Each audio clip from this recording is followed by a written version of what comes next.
Alrighty then, folks, hello there, and we are back with more of the thing in the title. You know what it is, I can't recall the word right now. It's not important. Anyway, so, as you guys probably saw in the end of the last episode, and, yeah, the beginning of the second episode, I have downloaded the DLC finally. I was kind of stupid. On the Japanese version, the DLC will download automatically if you have the DLC, or the online pass installed, or the code put in. But on the Singapore version, you have to go in and okay all the downloads. I wasn't aware of that. I'll be aware of that in the future, but for now I didn't know. But yeah, now I have all the DLC, so we can go and use those eventually. Including this, which I find kind of weird. I haven't played it yet, but apparently there's a Psychotic Haro stage. Who knew?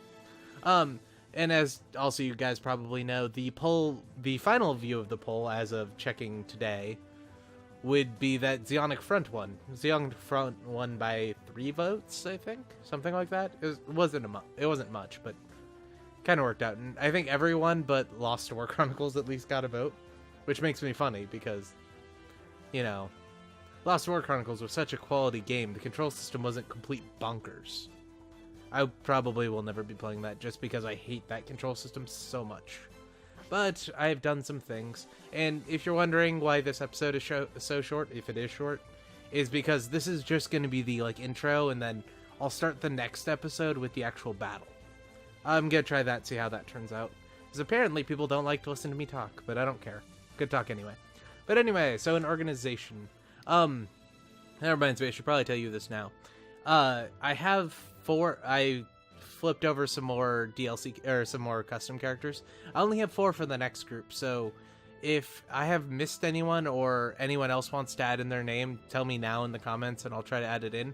I only have 4 for the next one, and so if not, I'll just make some shit up, I don't know. Or I'll add in old people, who knows. But for the current characters, I had to delete some, and then other ones I just changed them. Because some people wanted to request abilities, some wanted, certain dates. You know, since there's only 5 sets of abilities, the date doesn't even matter, and people wanted 2 sets of abilities that couldn't match. I saw that at least 3 times, which is really annoying. But we have some new people, and you might be able to see them in the background. Oops, clicked X, my bad. Also, my chair is squeaky, I need to oil it. But, so, I finally got the Apsalis up to 5, or the Apsaris, as I should be calling it. Yeah, there's nothing new to trade into, but I figured out why we didn't get Guinness. We don't have the Apsalis 2. Whenever we exchanged it, it didn't add it to a production queue. Which, I personally love that, because that was one of the overpowered things about it before, is in the previous games you could trade something really stupid and get something really fucking good. I think you could trade a Zaku 2 at level 12 for a heavy weapons platform new Gundam. Which even a level 12 Zaku is not that good. That's maybe a Stardust level Zaku to trade for the best unit in the game. It had double bits and a giant, basically a mega particle cannon. It was super badass. But that's not the case anymore, which I like a lot. But first off, for number 2, which was one of the adzoms I couldn't call. This is an adzom Olga. I have no idea where this is from, but I think it's that one from level 7 of Rise from the Ashes. Basically, I stood above it because it couldn't get to me or something like that and shot it with a rocket launcher a bunch. It's really interesting. I was making a lot bigger deal of it than it needed to be, but apparently it has the electric thing and a mega particle cannon. It's not really impressive. I probably won't be using those unless somebody really wants to see one. The Rhino, same thing as before. Pretty sure that gets you a Shamblo, which is cool. We'll be getting one of those eventually, but not now. I was thinking about degrading it back to the Apsalis 2, upgrading it to the Apsalis 3, and then, or degrading it to the Apsalis 2 and going for the mass production Big Zom and then to the Big Zom. Then we can go straight to a Big Zom in this. Which, this Big Zom does have an eye field, so I think the Dozel only one doesn't have one, as weird as that sounds. So I think that's what we're going to do. So we can unlock Guinness. Really the only reason why, plus I don't want to go back to the Apsaris, but if we do it this way, I'll also be able to get the mass production Big Zom, and I know everyone wants to see that more than something we've already seen. Yeah, so now when we exit out, we should have Guinness, because the Apsalis 1 isn't in the game. I just thought we had unlocked this and we hadn't. As far as the Dom, I was wrong. It wasn't the Dom 2, it was the Dwattage, which is basically the tropical Dom, slightly upgraded. Exactly the same as before, except for the giant bazooka does like 400 more damage. Stat-wise, it's not much impressive. If we wanted to, we could get a Dryzen, or we could upgrade to a Fump, or these two, which I'm not sure what they are. Actually, I'm sure of what this one is. This is the Dwattage Reform, which is basically the Ace version of the Dwattage with a giant laser cannon. It's pretty cool. I don't know what that is, though, and I'm kind of curious, so we're gonna go get it. It's probably something like, it's the Dom Tropical. I'm just wondering what those, like, cross-beam looking things are.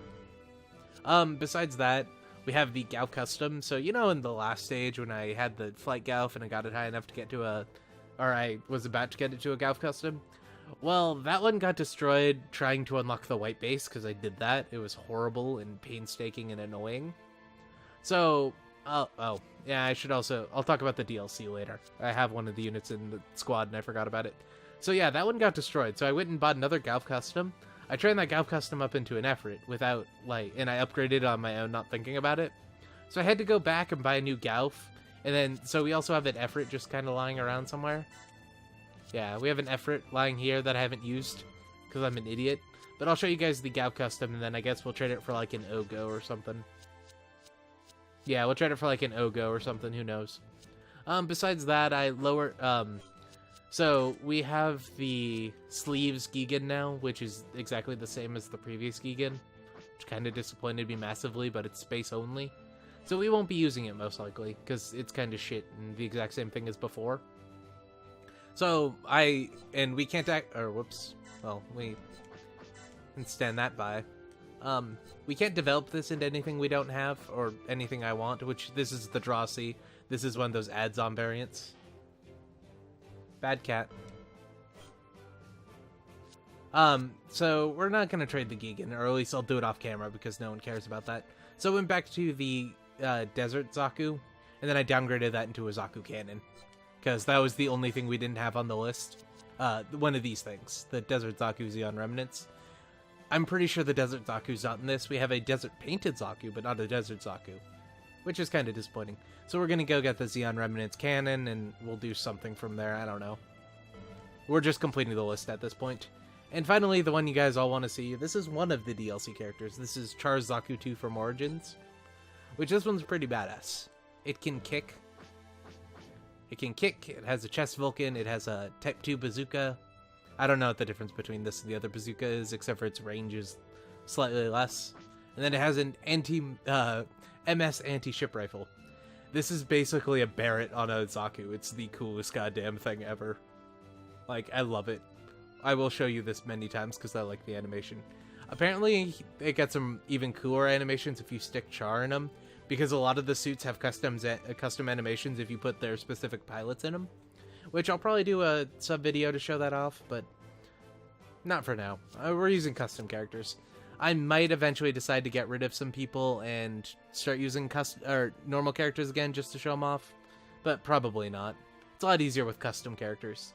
And as far as the custom characters do go, we have Keith Jackson, who only wanted to pilot Zeon mobile suit, so he's in here. We have Hunter Rios, who had nothing specific, so, you know, he's here. He's also the fat AUG guy, which I find hilarious. Or I think he's actually Kuraba? Well, I can't tell. He might even be Titans, who knows. We have Aragi Yuki. I don't think there was anything special on this one, so I just kind of left it up. But she got a lot of training while I was leveling up the the Desert Zaku. Which I gotta say, the Desert Zaku, like that rocket launcher does a shit ton of damage. It's really good. And then we finally have Meek. I don't think there was anything special about this, so we got the Char Zaku. Also, the cool thing about this is, I'm not sure what this is. I think it's a Gelgoog. The Zeong, the Hiyako Shiki, and the Sazabi. I mean, like, that's badass. We will probably be getting multiple forms of this just to get the shit pretty easily. As far as the other mobile suits we're not actually using, or the other DLC units we haven't actually used yet, we have Ingrid's Goplant. Ingrid Zero, I'm not sure if she was a clone or not, but she was pretending to be Johnny Ridden even though she was a 13-year-old girl. And she had customized Goplant, as you see before you. It looks pretty badass. I've seen it. I didn't actually use it. I just kind of looked at it in combat. I didn't actually save the file, or I'd show you guys. But it's pretty badass. And as you'd expect with a Goplant, it can transform. I don't like that form personally, but I like the Goplants better. But whatever. We have Barbie. Best unit in the game, by far. So, because IBO wasn't in this and a lot of people were complaining, they made Barbie. He's in this. Mika is not. I was disappointed, or Mika would be our ace unit forever, because I find Mika badass. But yeah, so we have Barbie. Yeah, twin maces, pretty good. Sword mace, way too much damage for what it is. Twin mace is a lot cooler than sword mace in my opinion, but I understand why it's there. Then the arm-mounted 200mm cannon. Was I missing something? I don't remember that. I might have. This isn't the long rifle he was using in the show. It's like an arm-mounted machine gun. Might not have happened yet, I don't know. But the cool thing about this is it has the AV system, which doesn't affect new types like you'd think it would, but it gives straight up like 20 attack and speed, 10% hit chance and evasion, and you go super high vigor in 2 kills instead of 3, and then you get double that. Like, what the hell? That's like amazing.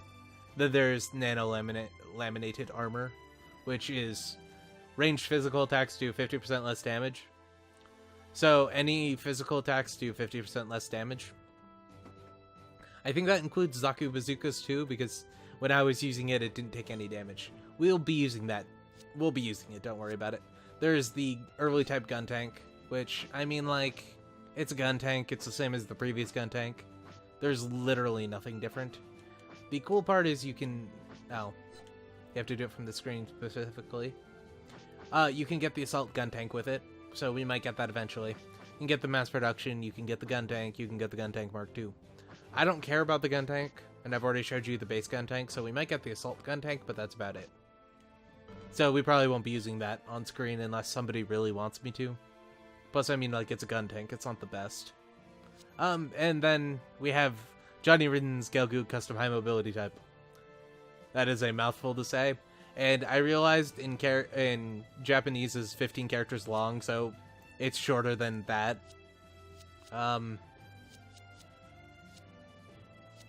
Yeah, it's actually about the same size as Gigan's sleeves. If you count the brackets as characters, which the game does. So, just in Japanese, it's horribly, horribly named. But this thing's awesome. Like, it's super good. This is basically Johnny Ridden's Gelgoog gets rebuilt by Uba Lightning, who's pretending to be a Federation guy for reasons unbeknownst to me because they have a bunch of gold or something. I read the manga, I don't remember what was going on. But so this is basically a late Zeta, early Char's counterattack level Gelgoog. Like, the damage isn't the greatest, like, it's about the same as the Gelgoog besides that rocket launcher. But, like, it can turn into a Re-Gelg. I think that's Char's Gelgoog. I'm not sure what that one is, and that one's the Shinaju. So, it's an easy path to Shinaju in the very beginning of the game. Which, I mean, like... Oh, and they gave us all of these for free. Like, I didn't just buy them and put them in this square for some reason. Got them all for free. We also got a Bra Bao, which is what the Bishop turned into. Which we can turn into an Elmeth. For some reason, I was thinking it turns directly into the Elmeth, but it doesn't. But I'll do that off screen because it's basically the same thing as the Bishop, just we have to use it as an ace. So that's not going to happen. As far as the Federation team goes, well, first off, we're going to stand her by real quick and deploy Barbie. Yeah, we got the GPO-2.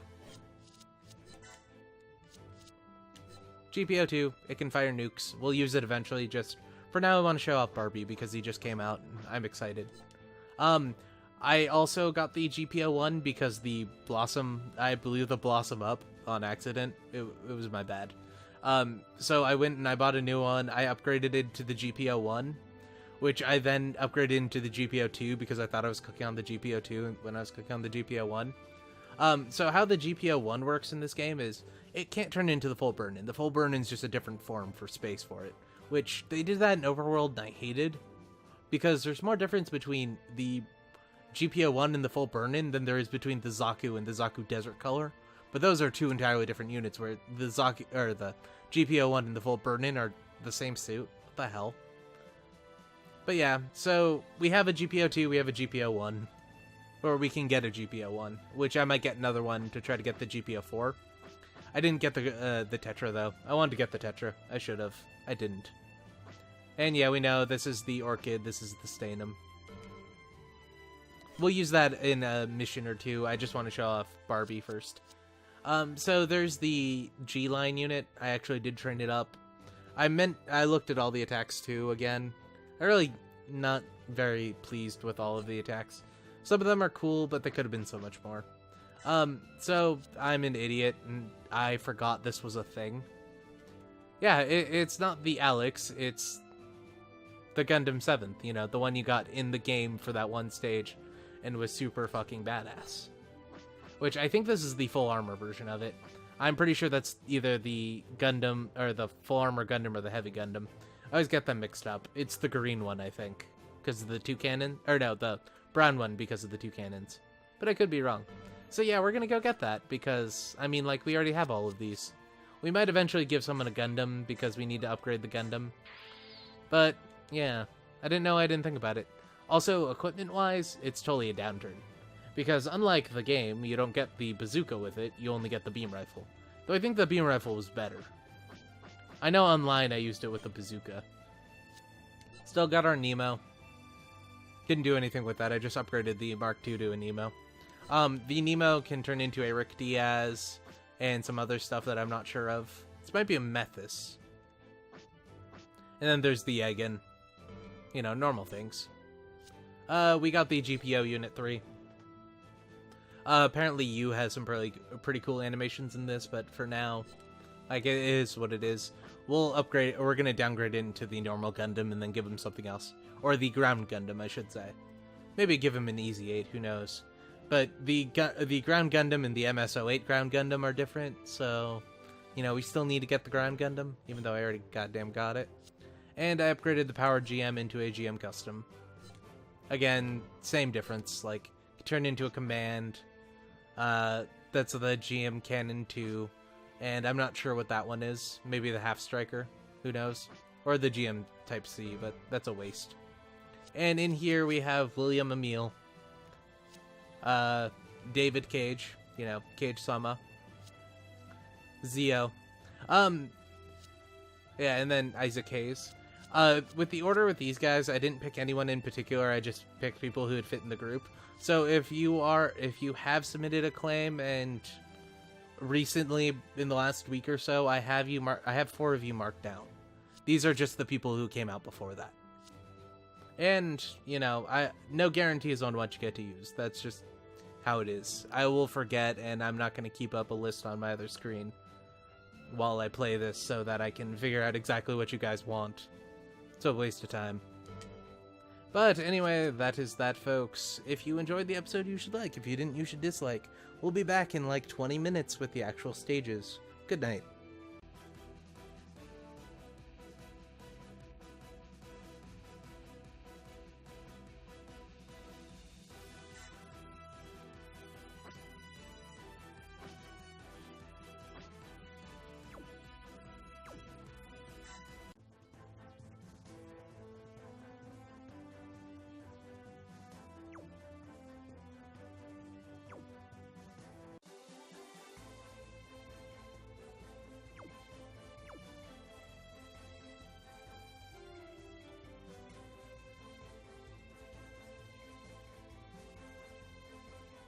Alrighty then, folks. I am back. Though for you it'll be the same episode. I forgot a thing. We got some designs to do, because we unlocked quite a few of them that I haven't been paying attention to. Because I forgot this is a menu. So first off, we have the GPO2, which combined with a Zaku, a Dom, and a Gelgoog. What do you think's gonna come out? Yes, Innovo Gatos. Everything. Like, I know he had a high-speed Zaku, and I know he had a Gelgoog. Or Golgoog, however you want to pronounce that one. We gotta keep calling it Gelgoog, though. So yeah, he has his own Zaku and his own I was about to say his own Gato, his own Gelgoog. But I didn't know he had his own Rick Dom. I thought he used Delaz's, which was a special version of the Rick Dom. But he has his own Rick Dom. Who knew? That's first off. I'll show you those eventually, slash I'll get them eventually. We got a cannon. Gelgoog cannon. Yep. Zaku cannon and Gelgoog makes a Gelgoog cannon. Who would have guessed? High mobility. Yeah, I can only turn into that. That gets us the Garma Zaku. We've already done that though. Whoops. I keep clicking out on accident. The Dewattage plus the Zaku 2 gets us the Zaku 2 Desert version. Great. How much do you want to bet that's a repaint? And okay, we already got that one. The Nemo the custom can be combined with the Nemo, which makes the ground type Nemo.